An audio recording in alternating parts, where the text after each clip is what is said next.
pretty good. Yeah, definitely that one going not quite to the form book in terms of the civilizations that we've seen thus far. So, and as LB was saying as well, he could now get a really, really nice map with the Mongols. Actually, I think there was a Goths v Mongols game that the Mongols won. I seem to remember the Mongol. I can't remember the player, but I can visualize the game. They were in the right corner of the map and they just stonewalled themselves in like crazy. And the Goths player was trying to get in with Huskars and stuff, but just couldn't. And then they were stuck in the Castle Age, and the Mongol went into Imperial Age with Mangudai and stuff, and that was it. So if we saw something, Remember. if we I saw can't remember something, that if we one. see something like that, then yeah, Winchester could, if with the right map and a lot of stone walls and stuff, and just trying to hang on, could work if Well, potentially. Winchester's Goths this time, isn't he? Yeah, Winchester's Goths. Sorry, yeah, I'm getting it the wrong way Yeah. around. I'm getting it the wrong way around in my head. I'm saying that Mongols can win, so can win because we have seen the Mongols win some of the games. So, but like you say, Goths have generally come out on top in the tournament thus far. Anyway, let's have a look. We've got Rhea in blue and Winchester in purple, as they have been in all of the games thus far, very handily. Rhea playing in Mongols this time. Important for me to get that straight in my head after I just slipped up. But Winchester in as Goths in the southern part of the map even. Both players very, very close to each other again, which could facilitate some kind of forward play as we just saw in the last game. But let's take a look at the maps. For Rhea, we see that his wood lines are pretty damn good, this being a more green like Arabia, but gold positions are fairly horrible for him, as they have been in basically every game for him thus far. Main gold off to the left, kind of ugly looking, pressed against the forest, and also at the base of a big hill. Second gold really far forward, and then third gold miles away off to the north in the middle of nowhere really, so going to be difficult to lock down gold positions for him.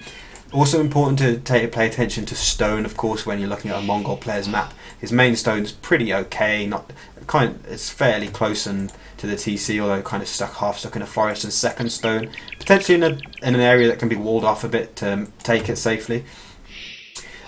Looking at Winchester's map, we see that he's got some great backwood lines, but his main gold, again, kind of ugly half stuck in a... Okay, the players took restart. User in your channel timed out. And Taft timed out. Well, I'm going to go back because I think they're back in the lobby, but I'm just going to resume and check. Think that both players came back, so User joined your channel. let me retreat to the game room. They seem to take some kind of re for the gold being stuck. Taff. Can you hear me? Yeah, I can now. They took a restart.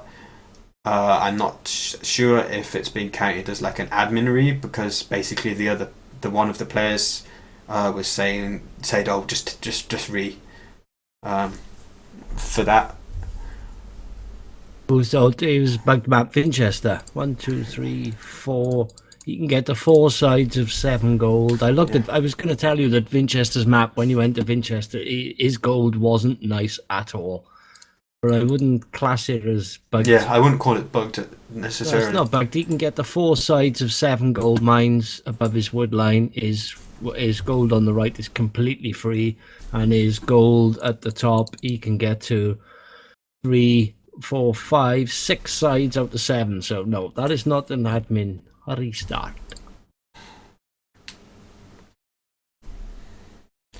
Well, I don't know whether you want to inform Winchester that that's going to count as his player restart, because RiuT is saying it's Vinch took it. So, although the way it says that who took and then RiuT says Vinch, it's almost as if they were counting it as a player restart. But the in-game chat did seem to suggest that they were arguing about the possibility of it being an admin re. Yeah, well, obviously they can't see it totally and fully, and Winchester's got no problem. And I've just confirmed to him that it's not an admin restart; Okay. it's his actual restart, and he knew that, and he said yes. So that's Great. fine. Okay. Oh, As long as oh, everybody's on the same page, and that means that both players have now used their restart for the series, so no more restarts from this point, and we still have potentially up to 3 games to play, so potential for lots of bad maps that players might wish they were restarting. And Yeah, but the good thing with this tournament is it's been hardly any sort of admin rees because it's just using the standard game maps. There's no custom maps. There's nothing special whatsoever. It's all down to just standard Arabia, which has been great from certainly from my point of view when I'm checking every single game. It's been extreme. One instance so far in the whole tournament, I think, where we've called an admin re. That was with Viper, and he didn't even want the admin re, so it's been great. Yeah. On that occasion, his gold actually literally encircled by cliffs and the map edge on all sides, so he actually couldn't even get to it. Spectator delay counting down. We're on somewhere under 2 minutes at the moment, so it won't be too much longer until we get into the game. Poised, as I was mentioning, at 2-2, so it becomes a best of 3 at this point. And anybody's game, really, considering that it is just best of 3 on Arabia, which can be so varied and so surprising. It can. I mean, after this, we're going to hit Persians and then Huns. So I think Winchester must be feeling the better of the two players, just from the way everything's gone and the score is 2-2. Winchester knows right now he's going to have the Goths versus the Mongols. So I personally favour Winchester at the moment, even though most would think him a bit of an underdog to take it against RiuT, but he must be feeling good. Yeah, he's definitely in an absolutely great position. I mean, short of just being up 3-0 at this point or something like that, this is, assuming that the series was going to be competitive and both players are going to take some games, this is a very good position. Like, he probably might not have been expecting to be in such a fantastic position with potentially the Civ advantage as well as it being tied with, if it was going to be at a point where we were sitting 4 games in 2-2. But yeah, let's concentrate on the maps now. Let's see if it's any better for each player. RiuT in the top right of the corner in blue, and Winchester in the bottom left, in purple. Looking at RiuT's map, wood lines are looking a little bit patchy on the back, but quite good on the front. The only issue with those, of course, being that they'll be very harassable, especially with the hill behind. They're so close as well. I don't know if you noticed, RiuT's just taken like 3 of Winchester's sheep. They're so close. Yeah, the players very, very close to each other on the map, and that's going to be absolutely devastating to Winchester just because his map is horrendous. Like, I was just describing RiuT's one, but with a half an eye on Winchester's area of the minimap and looking how much more open it is. But just finishing off for RiuT, forward main goal as well. One day he's actually going to get decent gold in this game, but at least he does actually have a back one to retreat to in this game. But main stone forward as well, so not terrible, but fairly disadvantageous in some ways. It's not a very nice map for Winchester, mind, is it, when you look at his wood and his wood positions. Yeah, by comparison, Winchester's is pretty horrible. Like, he's got one small stand of trees off to the left-hand side, but other than that, in the back, his wood line's completely destroyed by oases, and then the one on the right is miles away from the TC. It does have okayish back gold and stone, but that's kind of not as much an advantage as it sometimes can be because it's so open around it for RiuT to sneak to that area of the base, unless he kind of like walls off all around the right hand side and the bottom right. And then obviously Winchester is playing this super open bad map with 3 less sheep that RiuT was able to steal from him, so going to be quite up against it at this point. And RiuT also going for the boar steal. I was just going to say that I'm surprised Winchester's left his scout from those 2 forward boars when he knows RiuT was there. He's already taken 2 sheep. That's bad play, in my opinion. He knows RiuT was there. He'd stolen his sheep already, and Winchester didn't keep his scout. RiuT should have no problems in taking it once more. Winchester scout is miles away from catching up with him or even interested. I don't know what's going on with Vince there. Yeah, so RiuT taking an absolutely huge early advantage, stealing a boar and at least 3 sheep that I saw at this point. So that together with Mongols is going to make him absolutely devastating in the Feudal Age versus the Goths on a wide open map. So RiuT taking a huge advantage at the start of this game now. He's got 3 on wood and probably has for the whole of this time, so I assume he's going to be looking at scouts. Winchester with 4 on wood, although I didn't see how early he sent those 4 there. But to be honest, with the lack of food that he has, I'm really surprised Winchester hasn't come back to push all those deer at the front. yeah, it looks like he may now do that now. After losing so many sheep and the boar as well, he's going to have to play this very, very defensively. But the problem he has is a very open map. Yeah, and he can't even build any stone walls anywhere either. Which, you know, it'd be very hard to wall the whole map anyway, but if he wanted to build any stone walls, he doesn't have that option.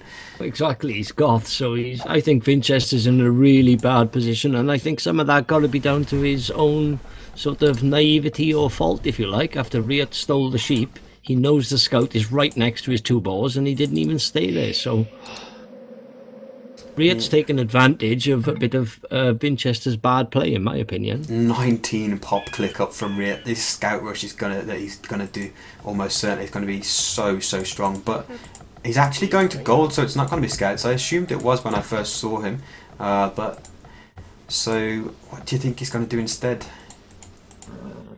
I don't know if he'll just go straight feudal and archers and go a normal sort of feudal, a flush if you like.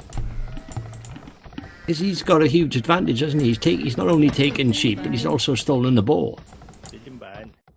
Going forward, there's 5 villagers moving forward. RiuT. I think they're dropping the barracks now outside his goal, but I think 4 of those, potentially the 5, will go forward.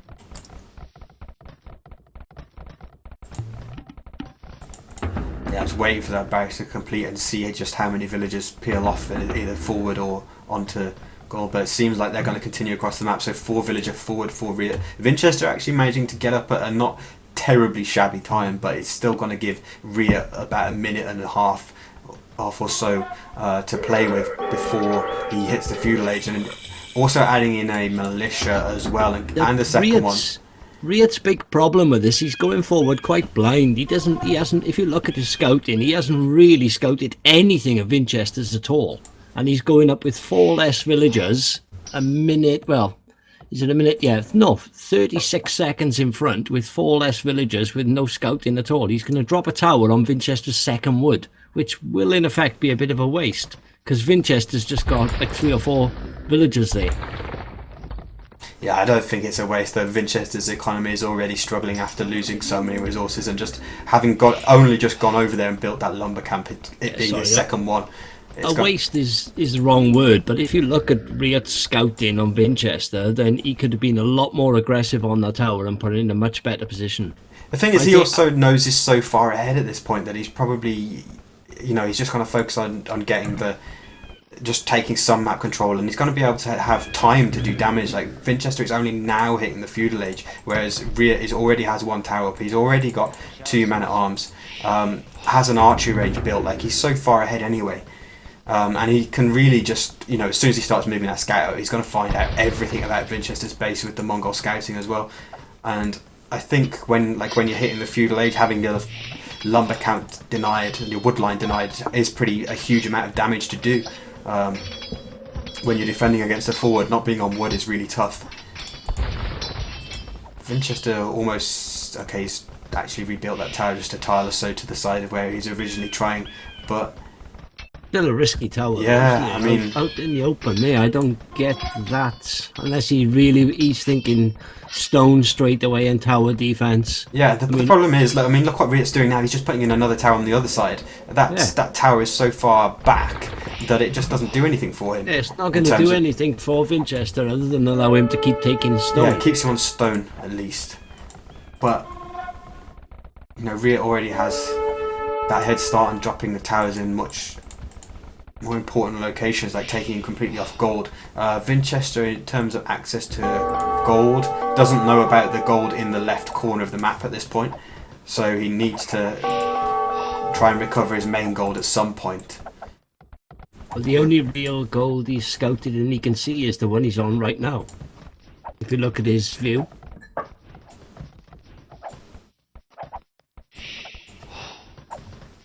So Winchester's going to be thinking he's in a real whole heap of trouble here, which he is. doing its best to actually wall in as much as the mapper though, and try and prevent RiuT from just roaming around.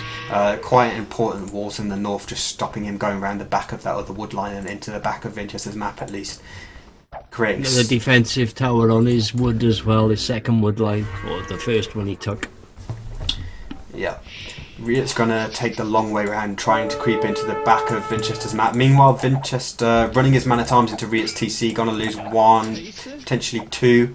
Okay, one of them survives on very little HP, but seems to still be flirting with the TC a little bit. You can just see RiuT's mentality here now. Look, kind of, he's mining Vinchester stone right outside his TC. He's just gonna tower hop. He's gonna eventually stop Vinchester farming all on the left hand side. Gonna get in. Oh no, it's just about quick walled from Vinchester to stop RiuT from finding his way into the back of Vinchester's map, but it's so like dicey. Yeah, it's only a part-built house. That's not going to take RiuT that long with the men-at-arms and the scout there hitting it. He's going to be in. So you can see Vinchester dropping another instant defensive tower.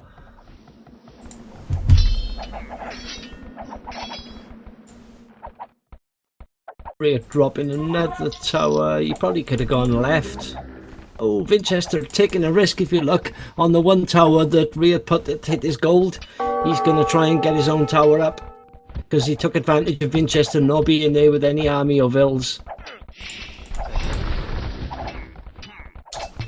3 vills for RiuT hopping into that tower now, starting to do good damage to the villagers, but if Vinchester just micros that a little bit, just keeps peeling away whichever village is being fired at, the tower should go up, and that should allow him to recover, to get that tower down and recover his main goal at least.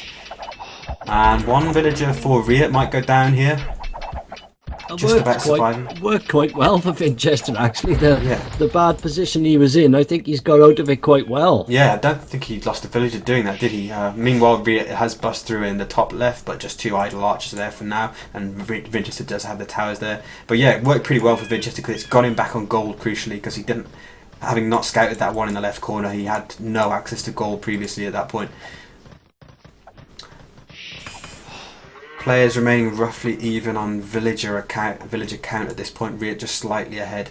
Now it's just the military count is hugely in RiuT's favour. It's just whether he can actually take advantage of that and use it. Yeah, Vinchester just solely relying on tower defence at this point, and it seems he will continue to do so, keeping some villagers on stone, perhaps with an eye towards getting a castle fairly early if he does manage to make it to the castle age again at some point.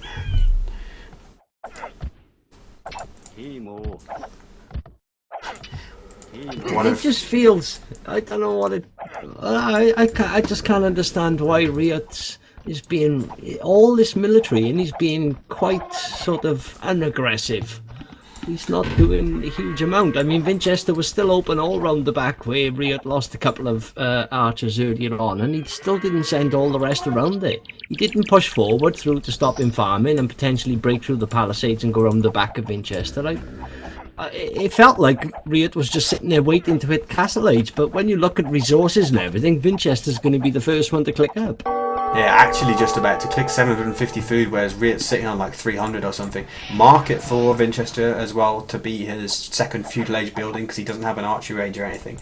But I think for RiuT, he's probably just looking at the amount of towers Vinchester has, and I think he probably knows that he would have been able to throw up more towers. He did see that there were 2 towers in the back of Vinchester's base, and probably doesn't want to push in there with just archers for now. But like you say, Vinchester is going to now beat him to the Castle Age, even after having have like 600 food stolen off him in the Dark Age. Yeah. You'd assume Vinch is just going to drop a siege workshop as soon as he gets there, or try to get siege up and push or stop RiuT pushing further and further, and keep giving him time and time to drop another TC as well and start the boom. He must be thinking long game now, Vinch. He knows he's a long way behind military count. Yeah.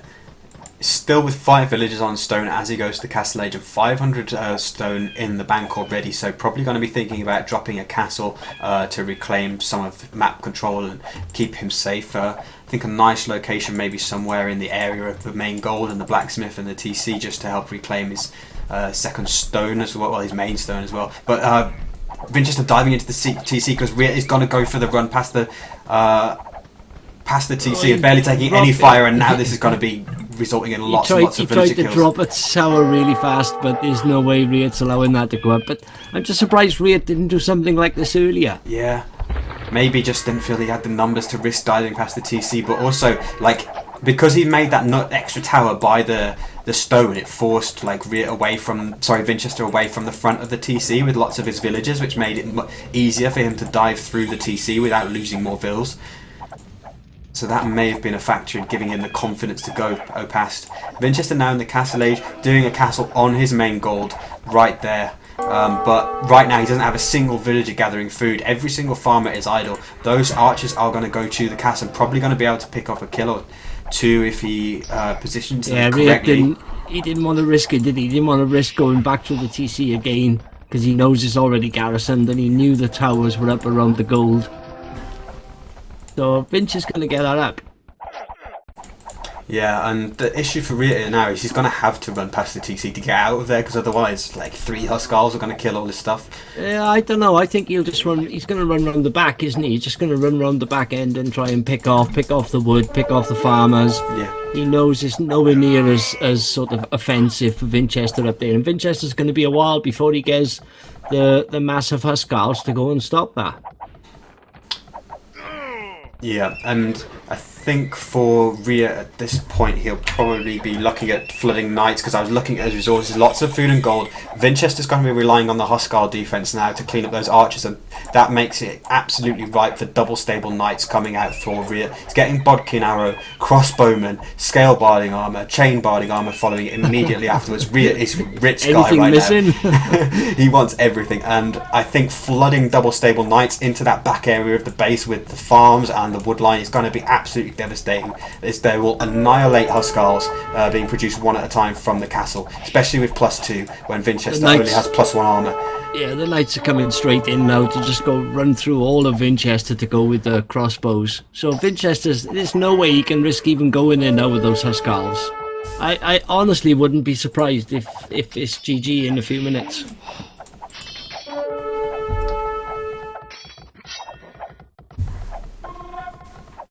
Bloodlines coming in now as well for RiuT. It seems like he's trying to get his army past the gauntlet, only to mass them up and then charge back in from the rear.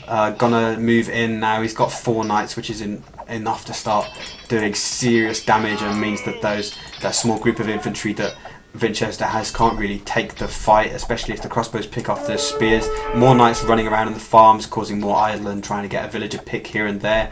But it's just so chaotic for Winchester. And RiuT is taking a sizable advantage in villager lead as well. 7 difference, double the military as well. And forging for RiuT, he's just getting everything now. He's investing so much in this double knight play, which I think is the right idea. And he can start taking down towers and just slaughtering villagers at this point. Winchester's going to go over there with half a dozen Huskarls, a couple of spears, trying to save it, but... Really, what happened to RiuT's forward villagers? I missed. They are sitting in a tower. Well, no, it's a crossbow. It's a crossbow sitting in a tower. They must have gone home. I think they built the stables on the hill and went home. I'm surprised he hasn't dropped a forward siege, because he obviously wants to finish this off. He doesn't want this game to go late, because the later this game goes, unless he's got a huge advantage, the more chance Winchester has of coming back. So I'm surprised RiuT hasn't come forward to drop a siege workshop and really finish Winchester off. Although he must be feeling good now. Yeah. Look at his state. His flooding +2 bloodlines, +1 attack knights from 2 stables. Like, it's pretty resource intensive, but also he's doing so much damage with it anyway. He almost probably thinks he doesn't need it just at this point. He's actually focusing on getting town centres to really put the nail in the coffin, because he's demolishing Winchester and then just booming behind it. It literally is GG any second, isn't it? There's no way Winchester can keep this. He cannot stop this now. Yep. Villager difference between the 2 players mounting up to 28 now, approaching 30. Like, villagers going down every second, and Winchester's food economy just doesn't exist anymore. He has like 5 working farmers, and those are not to be living much longer. It's actually just destroying the farms with the knights. Just may as well. He could even afford, with the amount of +2 knights and crossbows, to run around the outside of that castle and go to where Winchester was taking gold, etc. And he'll just be GG. 100% GG. Yeah, it seems Winchester's going to cling on to the tiniest slither of hope and try something here with the amount that's at stake, but really no way back for him. The villager lead is just getting extraordinary now. RiuT pretty much on double will be probably after another round of villagers have popped out from these TCs, and Winchester just losing all the time. Yeah, I think once RiuT now starts... Yeah, there's the GG. I was going to say, I think as soon as RiuT went down towards the bottom end of Winchester's map, then he would just call GG. He knew he had no escape at all. Anyway, that was a little bit poor play early on, I think, from Vinch, which sort of put him on the back foot and gave RiuT the driving seat. Yeah, from that moment onwards, he was just caged in his base, wasn't he? Completely unable to do much. Lost access completely to gold for a moment, as well as also crucially losing his second lumber camp, which his villagers had practically run a marathon to get to anyway. Right at the start of Feudal Age, he walked a mile to reach that second wood line, put the lumber camp there, and then lost it immediately, which is pretty devastating when you're trying to defend against forward and you've got no wood income to lay down any buildings or do anything much. You see that RiuT just collecting tons more of everything apart from the stone that Winchester was using to defend with, killing way more, obviously. Massive villager lead. Pretty commanding play from RiuT. Absolutely. It's just we've seen both games now. The Mongols win when previously I honestly can't remember the Mongols player beating the Goth player. It's always been the Goth coming through later in the game and just wiping them out, outmassing them and spamming everything. So cheap. Yeah, I'm sure there was that one game. I'll have to look it up, afterwards. But I don't disbelieve you. I just personally can't remember. Yeah, I honestly thought Vinch would feel quite good being Goths versus Mongs, and I thought Winchester wouldn't make the same mistakes RiuT did, and I thought Winchester would have taken that, but RiuT certainly outplayed him and didn't let that advantage slip at all. Yeah, I mean, you were perhaps questioning whether he could be more aggressive, but I think he was also trying not to let the advantage slip, as you just said. Like, having got a big advantage, he didn't want to. Like, an advantage in a game will often snowball, and that's what he wanted to do, to make absolutely sure of it, rather than potentially risking it, I think. So now we're going to see a Persian war in Game 6, which is going to be pretty fun. Potential for being very diverse and potential for being more stable oriented in terms of like knights and potentially camels coming out. But I suppose the one difference with this now, being a set civ, is both players know exactly what they're going to do. They've worked out the strategy and they know how they're playing. You could name any civ you like. When they both know what they're playing and how they're going to play it, you see slightly different games. I love the variations of either one not having a clue what the other one's going to pick, like we've seen with the Goths v Mongols, so they have to play it a lot more off the cuff. Now I think you'll see both players feeling a little bit happy and knowing exactly what they're going to do.